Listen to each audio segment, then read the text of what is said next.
ด้วยความยากจนก็เลยต้องทนห่างบ้านมาไกลจากอีสานเมืองไทยเสี่ยงดวงเข้าไปขายแรงเกาหลี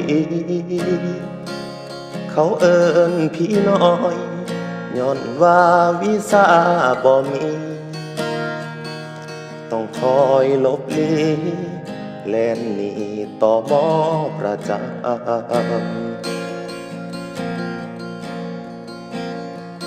ยังมีข่าวร้ายโรคร้ายก็เริ่มระบาดยิ่งปวดใจนางงานหลักก็ยังบ่มี เงินเก่าเหลือหน่อยโลกร้ายยังตามราวีบ่ฮู้สิมีโอกาสได้คืนบ้านบ่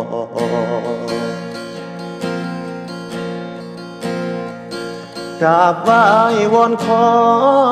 คุ้มครองให้ลูกปลอดภัยเรื่องร้ายใดๆอย่าให้มาไกล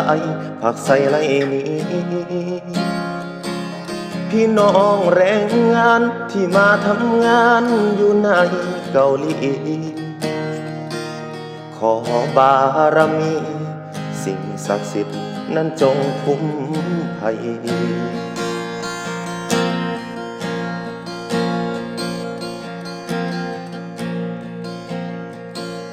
ีกดนปานใด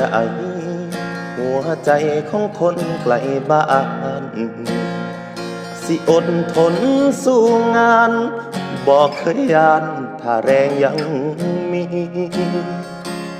สิทำทุกอย่างเพื่อให้ทางบ้านอยู่ดีกินดีไปสิว่าบ่มีศักดิ์ศรีพี่น้อยเกาหลีบ่เคยทอดใจ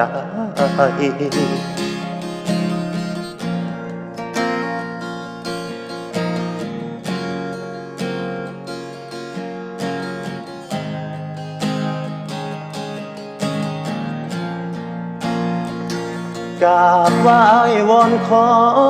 คุ้มครองให้ลูกปลอดภัยเรื่องร้ายใดๆอย่าให้มาไกลผักใส่ไหลนี้พี่น้องแรงงานที่มาทำงานอยู่ในเกาหลีขอบารมี